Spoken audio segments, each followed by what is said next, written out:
So, welcome to this second season of Dracula Lunchtime Bites, and thank you very much, everybody, for joining us. And I'm delighted to introduce the first speaker of the new season, Mark Rees, who is a PhD student at the University of Wales, Trinity St David. Mark, thanks for joining us, and over to you. Well, again, thank you. Thank you, Duncan, for allowing me to kick this off. And very quickly, a huge thank you to everyone who arranged the conference in Derby, which was incredible. It was nice to meet so many new friends. I can see a few familiar faces are popping up here. That was excellent. But that's my waffle at the start out of the way. I'll jump into this talk, which, as you can see, is entitled "The Sublime Landscapes of Dracula, Visualizing Otherness in Whitby and the Carpathians." And this is going to be a very, very visual talk. It's an art history look at Dracula. Therefore, rather than explain with words, I thought I'd jump straight in and use some images to help me explain what I hope to do with this talk. The first image is a photograph of a bench, which I appreciate isn't the most exciting of photographs, not the most glamorous of photographs to kick off a talk with. But this bench is important for two reasons. The first one, if you're familiar with this bench, or maybe if you're one step ahead of me and you've read the caption, you'll know this is the Bram Stoker Memorial Bench in Whitby, over on the west side. And it was placed in this position because it's directly outside the hotel Bram Stoker was staying in Whitby when he was concocting his ideas for the novel. The second reason it's important, and there's a plaque here telling us this, that this is, by all accounts, the best location, the best vantage point in all of Whitby, where you can see the most Dracula-related locations in a single span. So from this viewpoint, if you were sitting in this bench, you can see, apologies if the picture is a little bit pixelated, but down below we can see some sand, we can see the harbour, that is where the boats sail into Whitby, that is where the Demeter sails, where the Demeter crashes into Whitby, and where the Dmitri, the Russian vessel, in reality crashed, which inspired Stoker. Just above the harbour, then, we can see these rows of colourful houses. This is where Dracula, first sets foot, or first sets paw, I should say. He's a dog at the time. First sets paw on foot on English soil amongst those houses and disappears into the darkness. Beyond that, then, a little tricky to see on this, but it will be clearer in later images. We get to the famous Whitby steps, 199 steps that lead up to the Abbey area. This is a really important feature in the book. It's one of these sort of liminal threshold places that Stoker uses that separates Dracula's domain at the top of that hill to the normal folk of Whitby down below. According to folklore, these steps, they change number depending on whether you're going up or down them. So it's 199 one way, and I forget if it's 200 or 198 the other way, but if someone fancies walking up and down and letting me know, they do change depending on the route. These steps also eerily, or maybe it's not a coincidence, known as the coffin steps. This is where people would carry coffins up to be buried in the cemetery at the top. And there's also a bench halfway, or what people assume is a bench, to stop and have a breather. In fact, this is where people would put the coffins down as they were carrying them up towards that cemetery. And these steps feature quite heavily in the novel. Again, it's where Dracula runs up as a dog. It's where Lucy is summoned from the safety of the western side over to the darkness of the eastern side for that ill-fated encounter with Dracula. It's also where Mina and Lucy will walk up and go for their walks around the cemetery. On the top, maybe you can see there are gravestones skirting the edge of the cliff on the other side. This is where they will talk to that very unfortunate old sailor who will come to an unfortunate end when he encounters Dracula up there.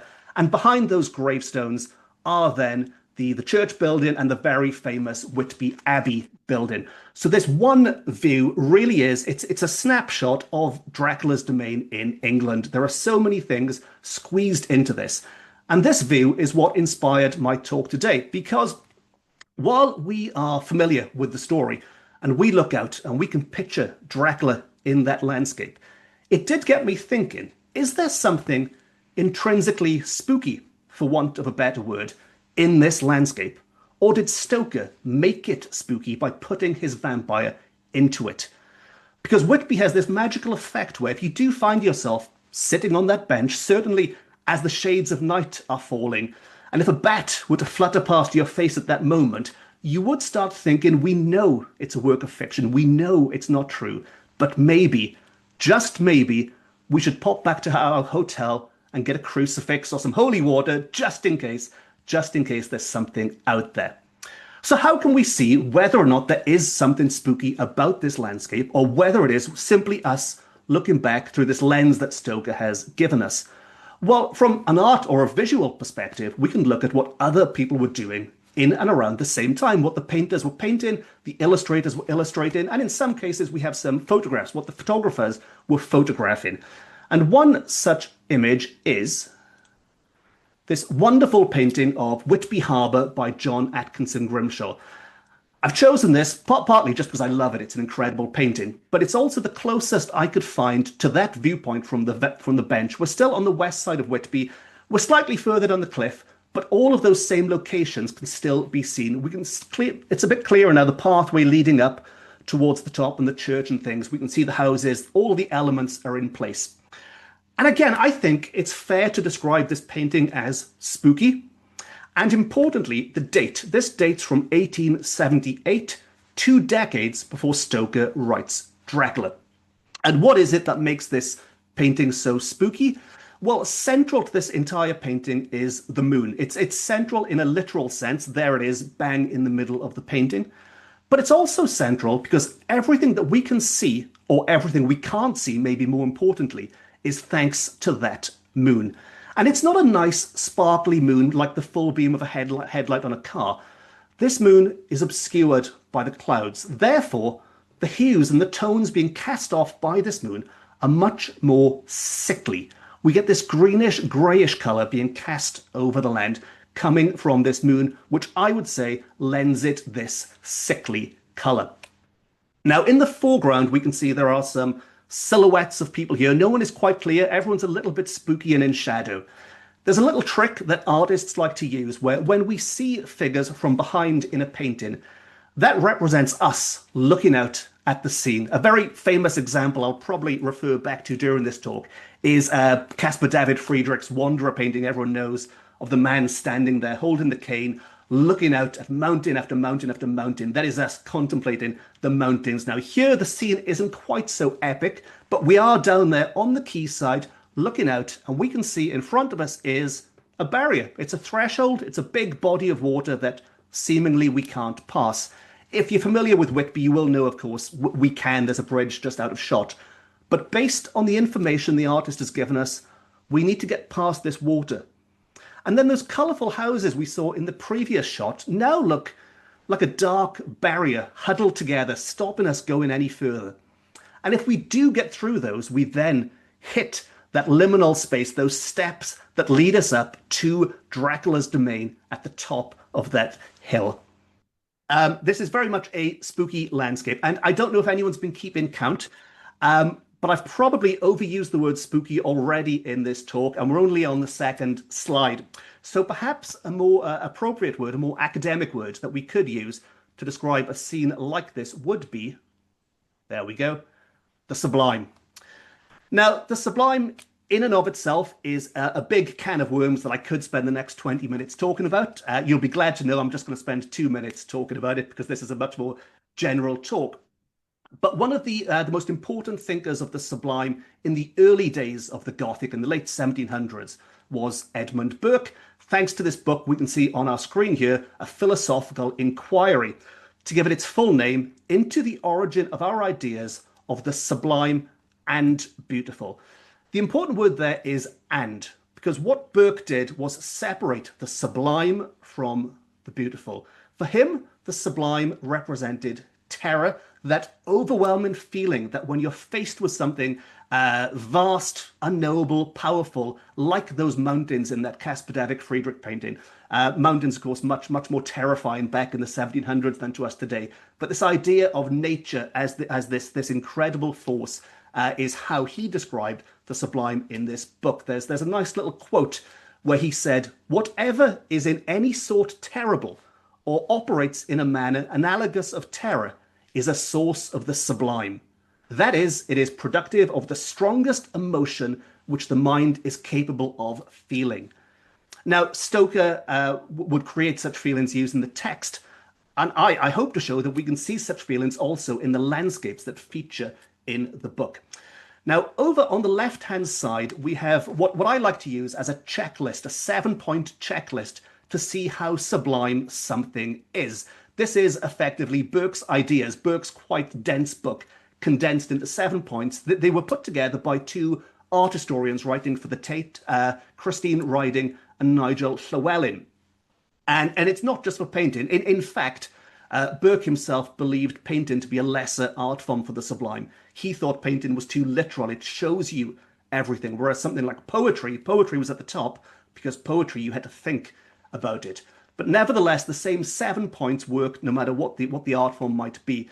The first two are quite self-explanatory. We've seen those in the Whitby painting. We've seen darkness, we've seen obscurity, things that are hidden, lurking in the shadows. Privation is a little bit more vague. That's the idea of something being a bit off, of silence, of darkness again, that liminal idea that something isn't quite right in this scene. Vastness, magnificence, again, they're quite self-explanatory. They go back to these. If we look at the ideas of those vast mountains again, we can get that sense. And then the last two, and I think these are two Burke would argue you can't do in painting, is loudness and suddenness. Which of course you can do in contemporary art, but if we think of painting in the 18th, 19th century sense, a painting can't literally be loud, it can't literally be sudden. But again, there are tips and tricks and techniques that the artists can use to create the sensation of loudness and suddenness within their work. And we do have some works coming up later by the man many consider to be Britain's greatest landscape painter, who I think does achieve all 7 of these in a single painting. But we did start in Whitby. The other place I'd like to look at in this talk is over the water, and that is, I hope this works this time, it does, over to the Carpathians. What's really nice about this particular image is, firstly, the date, 1897. This is as contemporary as we could hope to get to Dracula. It's the same year as Dracula is published. Further, this is presented as a straight illustration. This is effectively a photograph. This is not some artist trying to create the effect of the sublime in us intentionally. It's simply a representation of how the mountains looked. And if we position ourselves, we'd be down here in the bottom right-hand corner. Again, we can see barriers and thresholds ahead of us in this landscape. There's another body of water. It's a bit tricky to see how deep this water is, but assuming we can get through it, assuming it's just going to make our socks soggy and it's not too deep, we then hit a second barrier. We hit this forestry, this dense forestry that goes up and up and up and up. Who knows? There could be wolves and bears, anything in it. And if we get through that, if we keep going beyond that forestry, we then hit these craggy rocks that go up and up and up that look like you'd need to be a pretty good rock climber to get on top of. This it's the pictorial equivalent of Gandalf saying, "Thou shalt not pass." And really, maybe a better question for this painting would be not so much, "You shall not pass." Why would you want to pass? Why would a traveller in 1897 persevere into such a space and not just turn left and go the other way? Well, there were some people who wanted to be in that landscape, and those people were very, very rich people. Royalty, nobility, even counts, you could say, like Dracula himself. In this case, though, we are looking at properties owned by the King of Romania. The illustration is much better, but it is nice that we have a photograph to back this up as well, showing the same palace. This is the palace. In the corner of the illustration, you can see the hunting lodge. What helps us is we have more figures in this image. They're very small. If you can see them to the left of the palace in the illustration, so very small figures coming back from a hunting expedition. This really does, it emphasizes the sublime qualities of the landscape. The mountains are absolutely towering. This is nature dwarfing the people and the properties in this scene. And it really is, it's the landscape of exclusion. This is the landscape of the rich and the powerful. It's for them. And the little people down below, they are kept out of shot. They are nowhere near. They do not enter a space like this. Of course, sometimes they do cross over. And one person who did, despite being told not to, again and again and again, persevere and enter such an area was Jonathan Harker at the start of the book Dracula. Now, These images are particularly nice. Firstly, because this is a Transylvania, its products and its people by Charles Boner, written in 1865. We know that Bram Stoker did consult this book when he was researching Dracula. Therefore, it's probably safe to assume he saw all of these images. There are a lot more. It's a wonderfully illustrated book. There's a lot more images. I've just picked out a few of the more appropriate ones for this talk. The ones at the top just show the sublime elements of the different types of sublime elements of the Transylvanian countryside, whether it's a crumbling Gothic abbey or whether it's the sharp edges of the cliffs. And in the third one at the top, there's again, it's a small village that it really is dwarfed by nature, circling all around it. The two at the bottom are my favourites. And I should say as well, these are engravings made of photographs. So again, while they're not direct photographs, these are as good, as close as we can hope to get for photographs from Transylvania from the period. And unless the engraver used any artistic license, these are, we hope, as close to Transylvania would have looked at the time and what Stoker was basing his ideas on. The one in the bottom left, I think you can see why I chose that. That's a Transylvanian castle up on high at the top of a mountain. Again, this idea of exclusion of the rich up on the top and the other people down below. And the one next to it, I just liked it because it's so, if it wasn't for the fact that I knew this is based on a photograph, it looks almost imaginary. There's this strange looking mountain that looks almost like a cake that's been sort of carved into the mountain with these strange sloping angles onto it. And again, I do love it when they include the little figures there for us to use for scale. This is a huge towering mountain, very strange shape, and again shows that sort of otherness maybe that Stoker was tapping into in Transylvania. And finally, before we head back to Yorkshire, these images, I think if you were to describe these using words, people might well think that you're talking about Dracula. Certainly the larger one on the right-hand side. What this shows us, apologies if it's a bit dark on screen. What this shows us in the background is a dark silhouetted Transylvanian castle. And swirling out of that in the night air are these strange supernatural creatures, ghostly dragon-type flying things swarming around, one of which is turning down and is scaring a man in the foreground. We have an element of suddenness going on here because the man's hat has been caught there. A second later or a second earlier, that hat would be on his head or on the floor. It's a very sudden moment of shock or fright by these supernatural creatures coming out of the Transylvanian castle and scaring the people below. It sounds very Dracula, as does the one in the middle next to it there, where we can see the same Transylvanian castle looking very Gothic, very crumbling and run down there, with a character that could well be one of Dracula's brides. It's a woman dressed in white. She has that sort of Miss Havisham look, and she's almost sleepwalking to the edge of that turret. Down below, there are two men, one of which is clearly in distress. He's got one hand on his head, and the other hand is outstretched, screaming as if this woman is about to fall. It's a scene of real sort of tension and danger in Transylvania. And the third one finally is there again to emphasize the sublime qualities of this Transylvanian region. All very spooky, all very supernatural, all very sublime, and all very Dracula. However, again, if you've read the caption, this is from 1892. It's from a few years before Stoker published Dracula, from a book called The Carpathian Castle, written by Jules Verne, illustrated by a French artist called Leon Bennett. So these images have all been done by Leon Bennett. And there's a little quote there from the book, from Jules Verne's book, where he says, "In Transylvania, where the Carpathian scenery lends itself so naturally to every psychagogic evocation." Now I'm conscious of the time, so we are now going to jump on the Demeter and hit the high seas and head back towards Yorkshire. But before we reach Yorkshire, we first have to get through those seas which are so vividly described by Stoker in the diaries when the Demeter is sailing across the waters. And J.M.W. Turner, or more importantly, after J.M.W. Turner, painted Whitby and the surrounding seas several times. What's nice in a way about these is being after.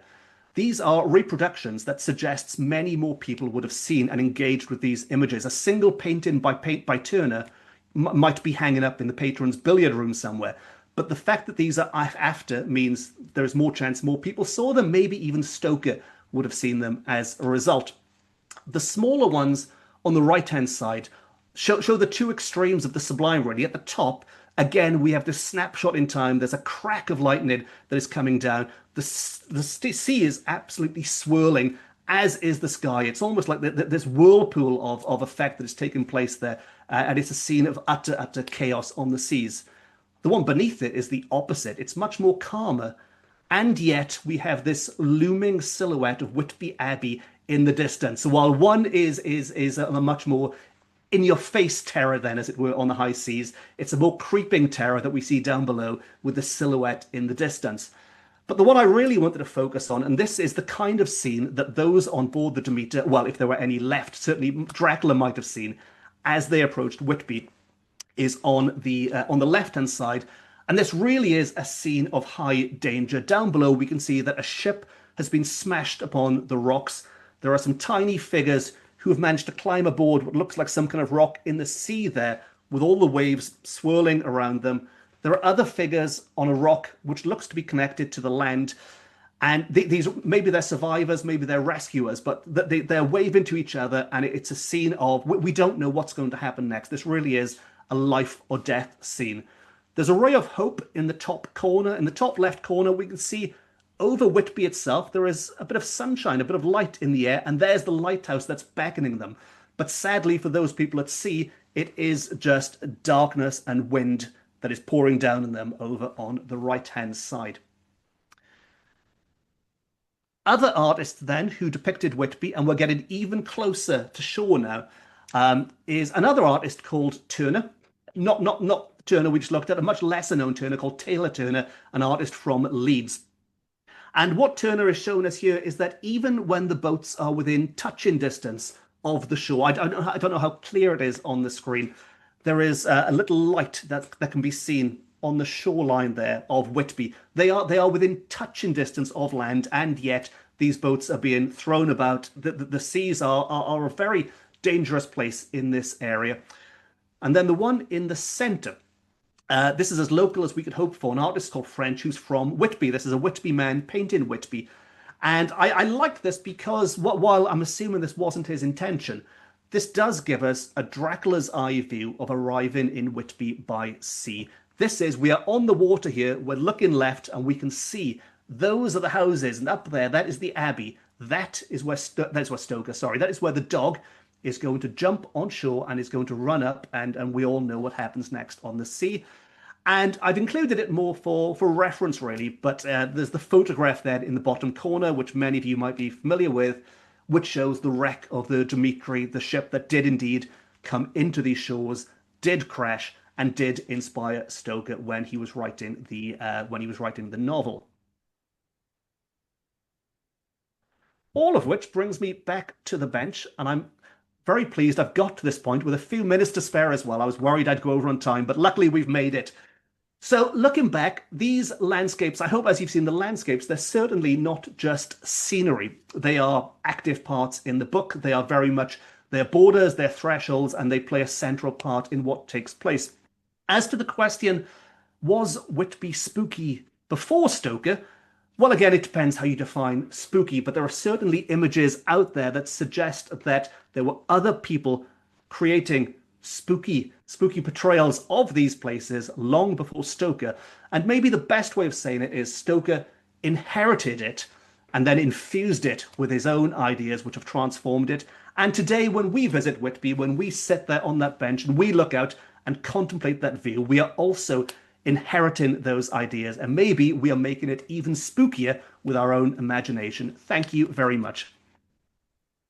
Thanks, Mark. That was fascinating. That was absolutely fascinating. Just seeing how Stoker kind of took on what was already there, but then made it his own. And lots of people applauding. We've got a few minutes for questions. So if anybody wants to ask a question, you can either unmute and just ask it, or you can type it into chat. And we have our first question already. Can we get a copy of the slideshow? There will be a video of this that's put on our YouTube channel. So you'll be able to see those images again on the video. Although, if I can just interrupt, I forgot that there is actually one final slide. So I'm happy to send it if anyone does want it as well, if anyone wants to get in touch. That's my social media and email there. Brilliant. Anybody got any questions for Mark?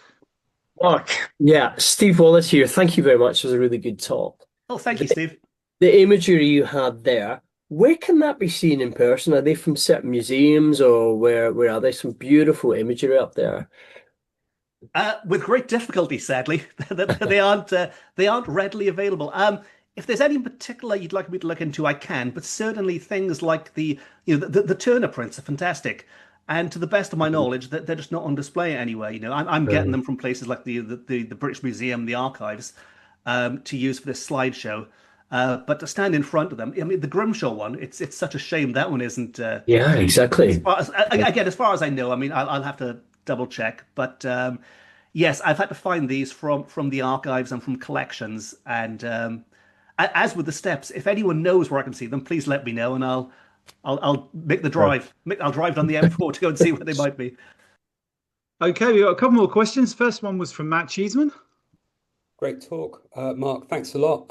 Has anyone done work on the 20th century in Whitby and representations of the landscape there post the publication? And when does, or what's the narrative of the spookiness of the Whitby landscape in the 20th century? That's a good question. And as you're there, Matt, thank you again for arranging the excellent conference as well or for your part in the conference. Yes, a small part in the conference. Yes. Yeah. But yes, what I did find out there, the people who have looked into this, it does seem to be textual. There seems to be next to nothing looking at it from a visual perspective, which is what I thought was my sort of route into this. But yes, there are some sort of people out there who have discussed Stoker's descriptions, which I didn't look a great deal into with my sort of visual pigeonholing. But yeah, visually, I couldn't find much at all really from any century. I think there seems to be a more textual bias with Frankenstein, with Dracula than a visual one. Okay, thank you. And one last question from Kate Roach. Yeah. Hi there, Mark. Thanks so much. Really enjoyed that. Thank you. Thank you, Kate. So my question, funnily enough, was sort of the other side of Matt's question, in the sense that I was going to ask whether you could say anything because I was thinking this probably has a much longer history than just that part of the end of the 19th century. And it occurred to me that Carmilla has similar sort of sublime landscape in it. And I was wondering whether that's just a feature of vampire fiction, although I don't know if Polidori. I would say the reason I just slipped up and said Frankenstein instead of Dracula there, just to cover myself, I've just come back from Switzerland where I've been walking through some of the landscapes from Frankenstein. And I think you're right. I think it isn't just the Dracula thing. The sublime, I mean, the concept of the sublime was important in Gothic fiction, in Gothic writing. But it's also such an important part as well of the landscapes. And I haven't looked into Carmilla myself, but I imagine there are some very nice nice images that could be found of those locations.